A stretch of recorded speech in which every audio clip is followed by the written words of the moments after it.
Had we been able to onboard a few more LOs, I think the growth would have also been there because we've been constrained by lack of assets mostly. And then I could have given it probably a 9, but I'll stick to 7 for now. We still like to stick to what we think is the right way of doing it. But if it makes the offer uncompetitive on the market, then that's something that we're considering or thinking at least that what makes sense.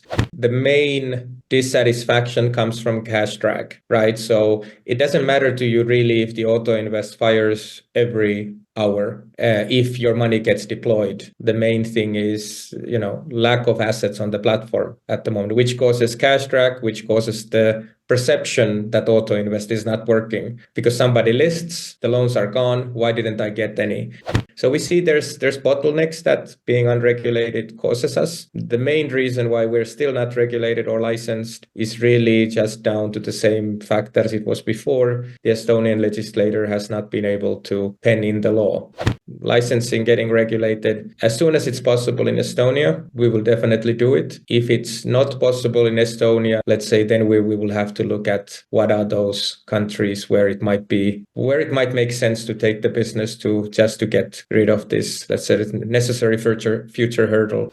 Obviously, you will have legal costs. You will have, perhaps one additional compliance officer, but these are compared to the actual cost of the regulation and looking at our size and, needs will scale with our size. As of today, I don't think the cost is that big compared to the benefits it'll bring.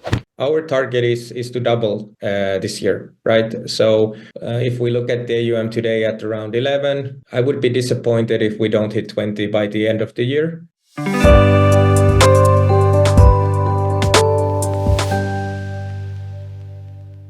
Welcome back to the third episode of Income Insights, the podcast by Estonian peer-to-peer platform Income Marketplace.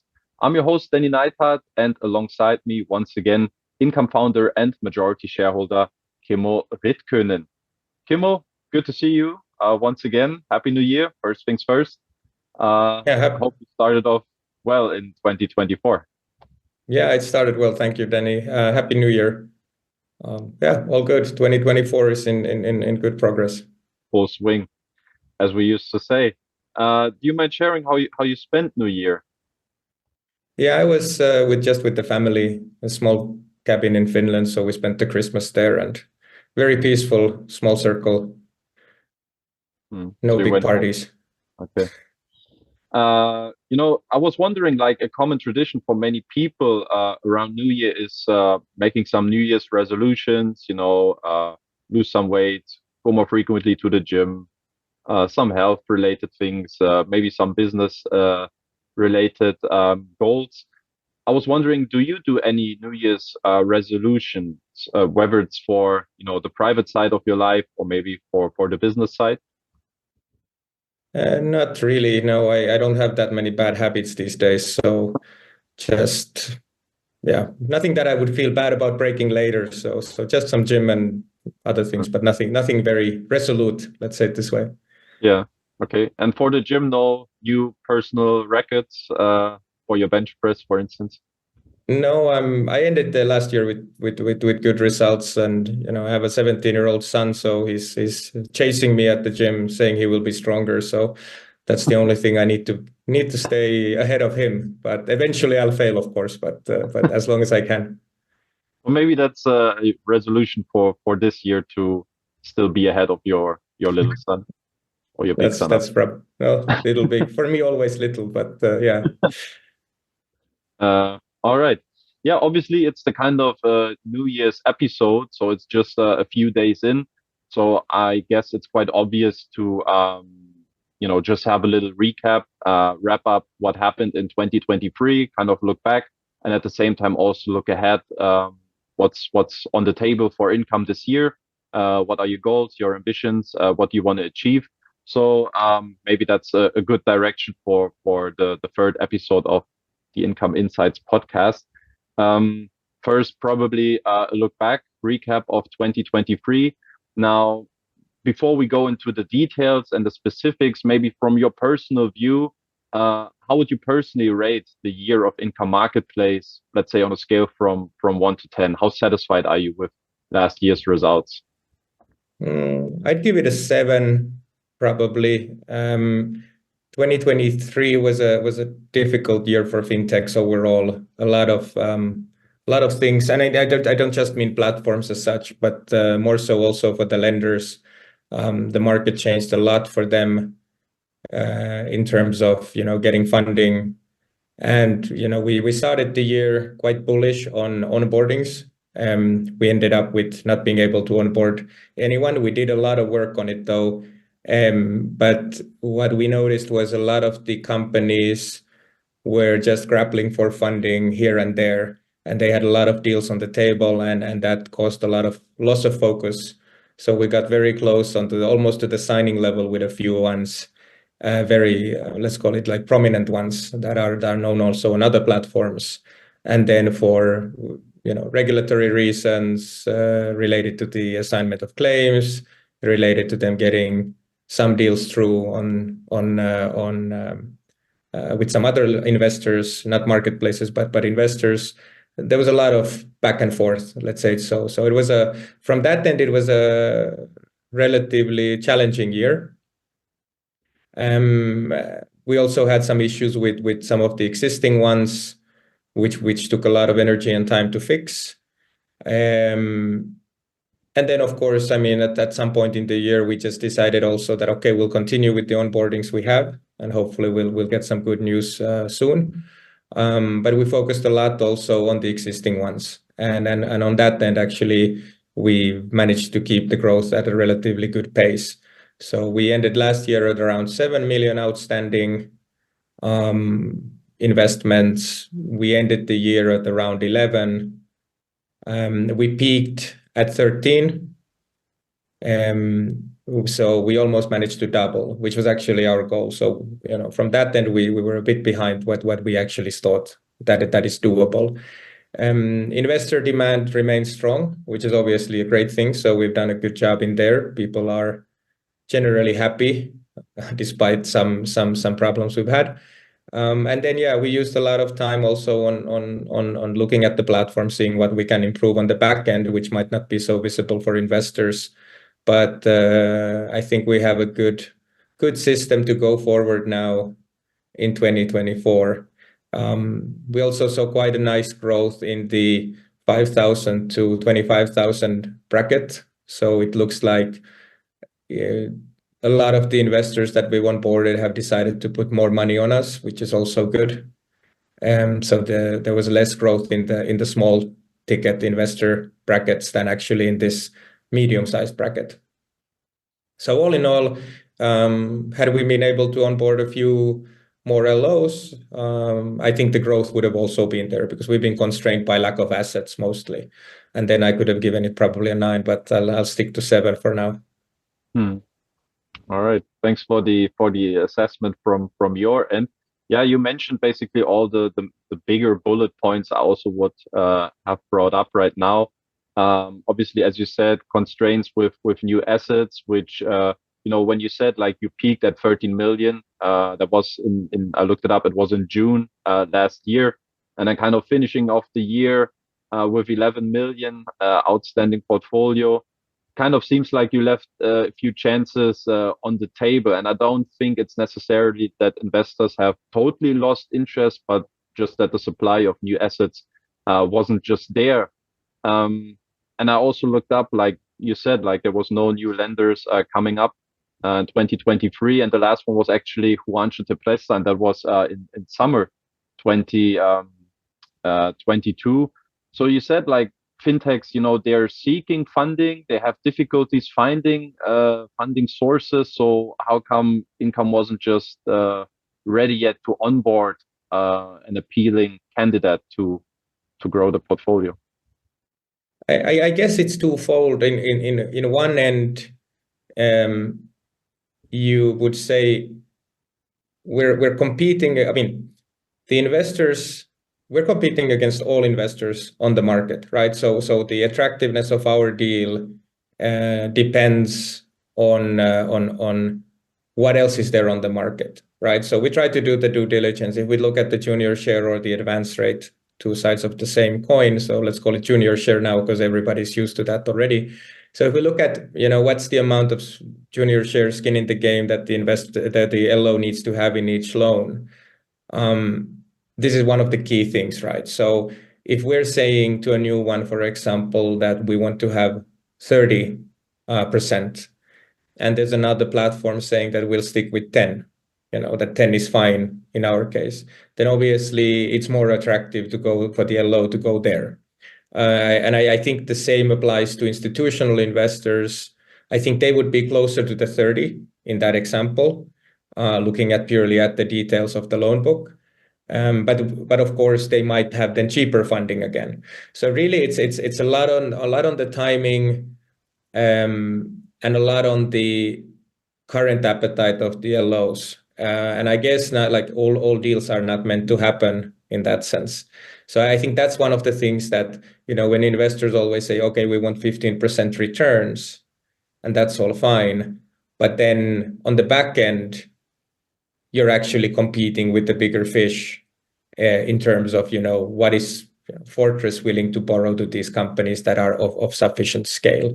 So I think that's one thing. And then the other thing, as I mentioned, the fintechs grappling for funding, we saw a lot of it. They said, okay, yes, we want to go, let's do it. And then they disappear for a month. We've started perhaps already due diligence, and they disappear for a month, and then they come back and say, hey, we actually managed to close somewhere else. So there was a lot of deals on the table for fintechs with varying terms. And I think a lot of them just went for the deal that happened fastest. And I guess those are the main things. So a bit of bad luck, and then just a mismatch on the terms that we would have been happy with. And then that's how what ended up with it. Shortly put, that's how the market economy works. Yeah. Do you think, but what do you conclude then from the business perspective of income? Do you feel like maybe it's necessary also from your end to adjust the attractiveness of your framework to attract also? So are you willing to make compromises in terms of your concept in order to attract some new lenders to your platform, or are you willing to just stick to a certain niche level? Because I guess, having those kind of requirements, making it hard for new lenders, makes it hard then for income to properly scale also its business. So do you at one point maybe, are willing to compromise with your own concepts? Well, I mean, it's a discussion that I'm having at least internally. What's the optimum. We still like to stick to what we think is the right way of doing it, but if it makes the offer, how would I say, uncompetitive on the market, then, and when you look at different marketplaces, and essentially looks like investors are also willing to invest with different types of structures, then that's something that we're considering, or thinking at least that what makes sense. There is a little bit room to play around, obviously, always with the junior share part. We do apply generic risk margins and other things, which we can adjust a little bit. But we still tend to think that it's the right way of doing it. And so far we've done it in that way. Now, there are some interesting cash flow providing assets outside of loan, like specific loans, for example. You could do rental agreements, you could do these kind of things, which necessarily don't have the same logic as a loan in terms of how you would look to collateralize it or how you would try to secure it. And these are something we've been looking into, but I think as a main principle, if we deviate from what the investors are looking, what we've been branded on, then we would definitely disclose that openly, that these are the weak links in it, just to make sure that investors don't feel no, defrauded is a harsh word, but let's say that misled in that sense. I don't want to do too much day-to-day business in this particular episode, but maybe just we can close the gap or the bridge with ClickCash. That was obviously also a big topic in 2023. Just because I also read it a couple of times in the Telegram chat, what's happening actually with the allocation. It was supposed to start now in December, but apparently nothing really happened. Can you just bring some light into what the current status is here? Yeah, shortly put, the first 5,000 that was promised in December, that's been bridged. It's in the SPV, and the guys are working on the allocation table in that sense. So I'm hoping it'll be allocated hopefully next week latest. But the cash is there, and investors can expect it to be on their, to be visible on their accounts. So in that sense, that promise has been fulfilled. And then we'll take a look how it goes forward with them. So from my understanding, it's an IT related issue. At the moment, yes, it's an IT related issue. I don't have the specifics on that one, but yeah, cash came, guys did an allocation table, probably something to do with the fact that it's been quite long in there to figure out how to get it allocated correctly. But Okay, we're working on it. Okay. Yeah, IT issues, not just on income, but I also see this across other platforms. It seems like the IT infrastructure seems to be some, it's obviously a pivotal part for any platform, but also having, let's say, maybe discussions why auto invest functionality doesn't work or doesn't seem to work properly. How big is that on your bucket list for this year to also make some improvements on the IT side? Yeah, well, I mean, already in 2023, we did quite a bit on speeding it up. We had some speed problems. And then, there was questions on auto invest and other things. And it's not just us, obviously. Every platform has the same things. The main thing is that there's very little of the system is actually shown to the investor. And it even shouldn't be shown. It shouldn't be felt. It shouldn't be visible. What I mean by that the investors should just have a perfect UX, right? So you don't want to wait for clicks, but there's a whole lot of stuff that goes under it. So if you think that, we've had around 50 million of loans listed, and especially in the small ones, right? So if you look at, for example, Dana Rupia, that's posting consistently smaller loans because they have a smaller product. The volumes are massive. So as your database grows, as the complexity of the calculations of how to allocate each day of interest grows, then obviously all of this has to be done in the ledger on the back end. And these are the things that an investor might not even think about, the same way as you're using Facebook, or who uses Facebook, but those who use Facebook, Instagram, whatever you use, there's a massive amount of data on the back end. And if Google goes offline, it's global news because it's such a big part of global infrastructure. But for your normal everyday user, all you want to know is whatever you're Googling, and you want to get it fast. So I think system upgrading, making sure it runs, it's just something that Lavrenti is dealing with, making sure it happens. But it's a very even if it's time consuming, it's a back end work that's not very visible, but improvements are happening all the time. But will there be, let's say, a bigger overhaul for the auto invest, some kind of renewal? Because it seems like the dissatisfaction is it felt at least like it's kind of growing. So will there be like a bigger upgrade, a bigger renewal, or will it be like smaller adjustments? I think smaller adjustments at this point. The main dissatisfaction comes from cash drag. Right. So it doesn't matter to you really if the auto invest fires every hour, if your money gets deployed on that hour. And as we discussed before, the main thing is, lack of assets on the platform at the moment, which causes cash drag, which causes the perception that auto invest is not working because somebody lists, the loans are gone. Why didn't I get any? So we're working now quite heavily with Dana Rupia and ITF, for example, also Huobi, new due diligences, some new products that they've done in terms of their own issuance.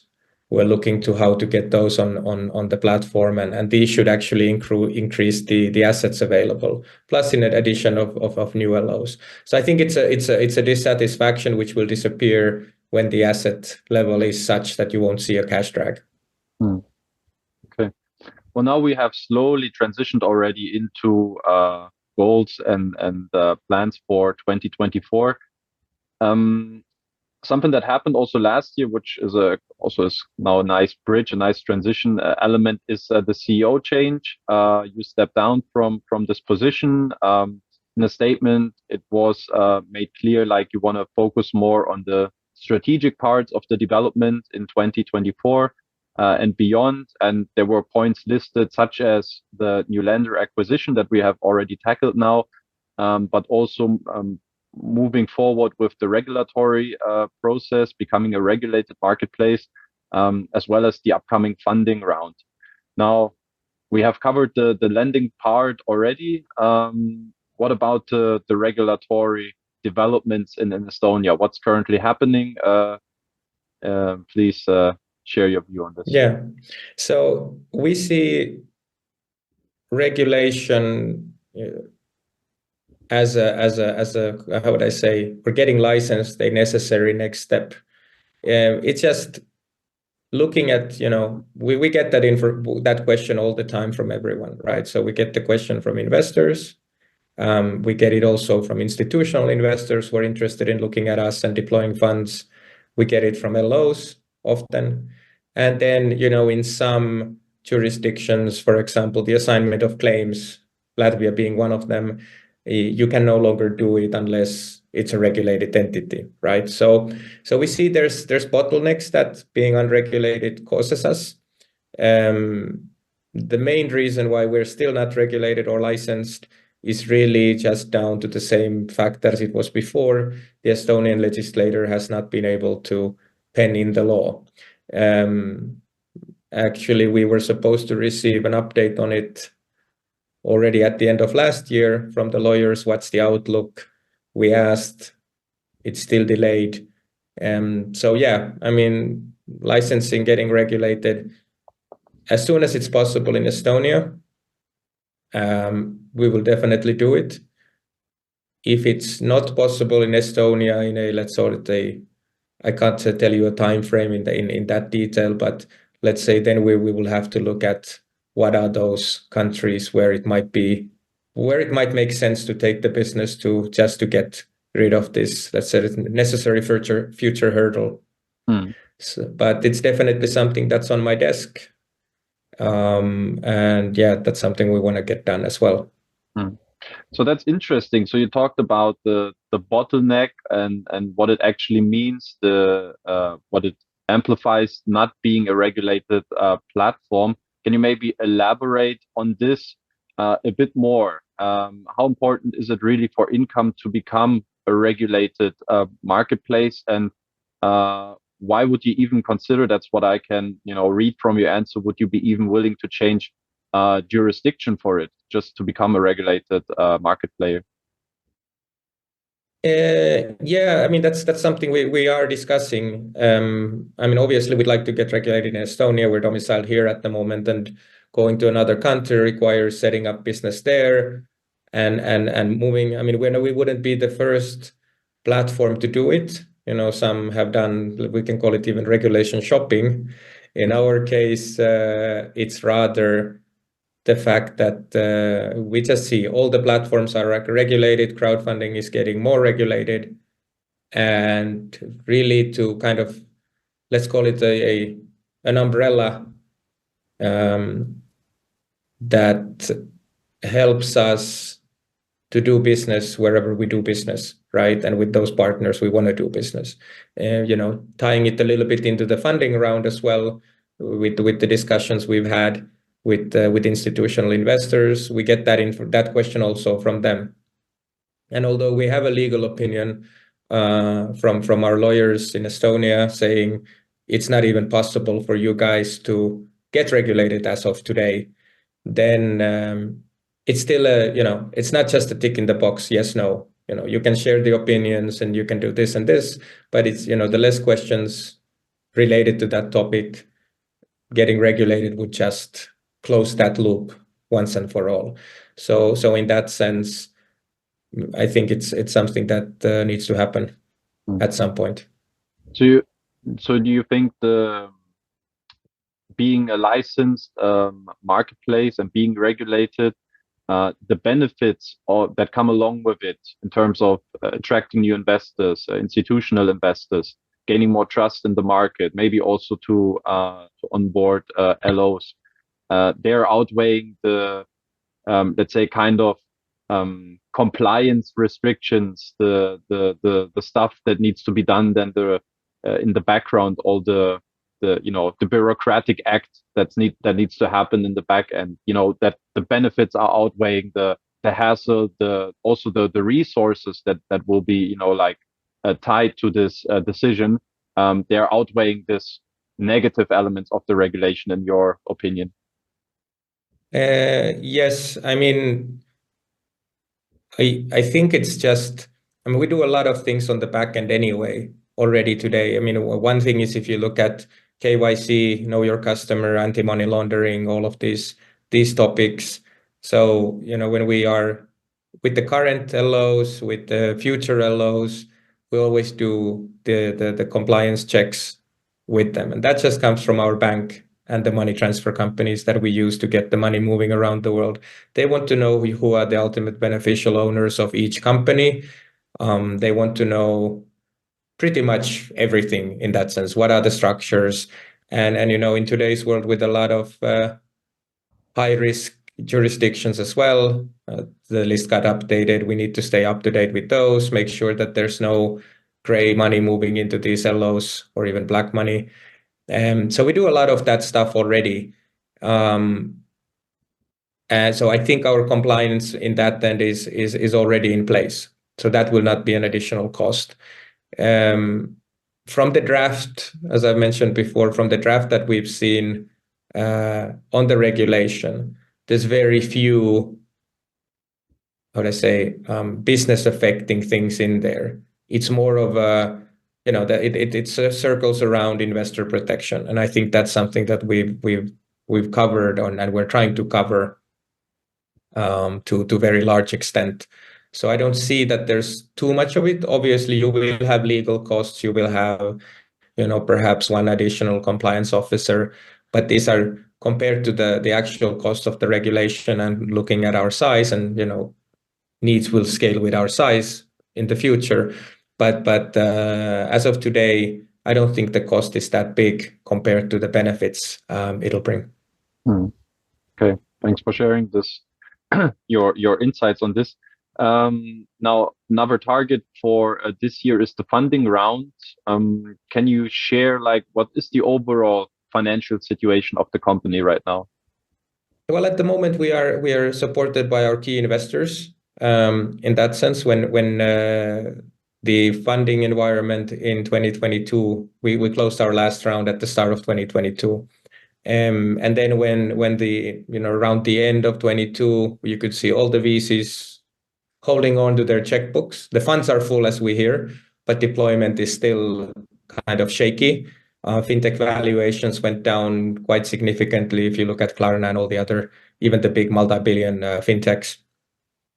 So we made a deal with them that they'll keep funding us basically until the environment is better, and then we can raise other funding. So in that sense, we are in a good place. Costs are covered. But obviously, we would like to raise probably around the same amount as we raised in 22, roughly 1 million. And that would give us quite a nice runway going forward. Not just runway, but the ability to actually put more effort into the things we want to do, development, other things. So I would say 24 starts looking a little bit better in terms of fundraisers. We saw some LOs doing crowdfunding as well on Crowdcube. So that also indicates that the investor interest is starting to get back also in crowdfunding equity to also institutional investor appetite, and that's VCs, private placements, and so forth. So that's something we will definitely kick off. We revamped our deck a little bit, updated it, and we're sending it out with Lavrenti as we speak in that sense. Okay, so the target is around 1 million euro. Do you have any timeline that you can communicate when you want to collect some funds? Well, I mean, obviously, the sooner the better. But as such, as I said, costs are covered by existing investors. So in that sense, we'll try to find a good deal on the market as well. But yeah, I don't really have a timeline for it. As the economy changes and shifts and investor appetite is there, then we're happy to discuss and close if there's a good deal on the table. Now in 2023, there was no financial report shared by Income Marketplace. Is that something that's going to change this year? Everything has been actually sent to the register already. Obviously, this year is not there yet because we're just closing the accounts, but everything's being shared. It's available in the registers. It comes from the law also in Estonia. You need to do it, so it's all there. But will you, let's say, have a proper audit of your financials and the results of 2023? At the moment, we have not decided on an auditor. It's something we're discussing. Does it make sense in terms of the workload? We would probably get it if we do it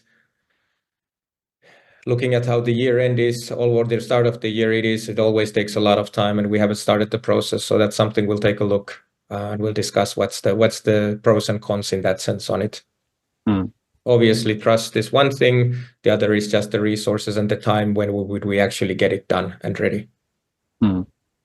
What would be the, let's say, financial resources that you would need to commit to having an audited report? It's not really maybe the financial resources. It is also the fact that it takes a hell of a lot of time, and the auditors are super busy at this time of the year. So something to assess as we discuss with them and choose on who we could use. The big four guys, for example, they do great work, but they're not really meant for auditing startups as well. They have certain requirements, and obviously they're quite expensive. So we'll see what we come up with on that. But can you talk again about the financial range? Because maybe from the outside looking at it, many investors don't have an idea what the financial commitment would be.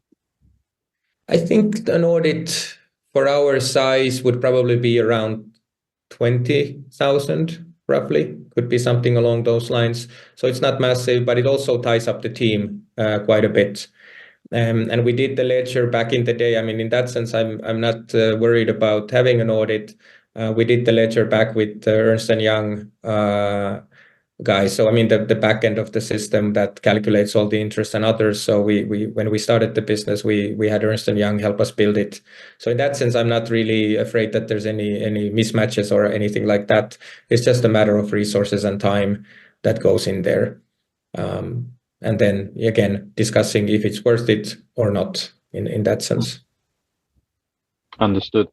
Okay, so maybe to wrap up the episode, what can investors expect from Income in 2024? Now we touched base on a couple points already, but maybe lastly to wrap it up, from your view, what's going to happen in the upcoming 12 months? What can investors expect? Well, I mean, simply, our target is to double this year, right? So if we look at the AUM today at around 11, I would be disappointed if we don't hit 20 by the end of the year. Our kind of, let's say, a short-term target would be 30 million outstanding, which is not a lot comparing to, the likes of Peerberry and, Mintos and all the other big guys. It really, what it takes us is to find a good amount of new LOs, or what's common to these bigger platforms is that they have a few big anchors. So if you look at Lender Market, Credit Star, that's the company that's been driving their growth. And Mintos back in the day had Moco, right? So one of the big ones that took up, I think, 80 million. So we keep hunting for that big fish, but at the meanwhile, we are also looking just to get the smaller ones in, and not very small, but somewhere along the lines of 2 to 5 million euros outstanding in the first year. And then obviously working with ITF and Dana Rupi, as I mentioned, to solve the asset issue. And ITF especially is loved by the investors on all platforms, and they have a great business and have had it for a long time. So discussing with them how to get more loans on the platform. So yeah, shortly put, we expect to double, and we expect as a main priority to fix the asset part, and through that the cash drag that sometimes appears. All right, perfect. Thanks for sharing all the insights and what's currently going on through the head of the Income founder and majority shareholder. Kimmo, thanks again for the time today, for your answers, and best of luck for 2024. Very good. Thank you, Danny. Thanks for your time.